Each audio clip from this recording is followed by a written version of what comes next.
الدنيا بين دنيا أحبة في الله مزرعة الآخرة. دنيا نشamba la kesho. Yahsudu an-nasu thamara a'malihim, watu watavuna thawabu, matunda ya matendo yao ambao wameyafanya duniani.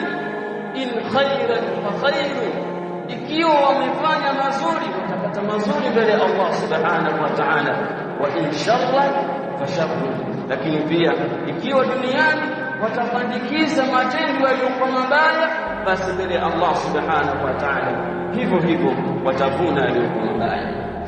Wa fil akhirah, na mwisho mbele ya Allah subhanahu wa ta'ala yakunu aljazaa, ndio yatakuwa malipo ya yale ambayo umeyafanya hapa duniani.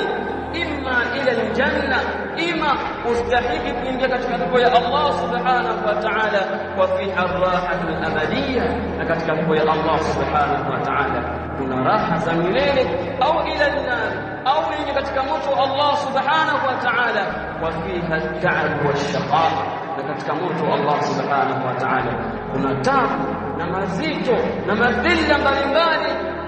Tumuombeni Allah subhanahu wa ta'ala atujalie tuwe ni miongoni mwa wale ambao wataingia katika pepo ya Allah subhanahu wa ta'ala.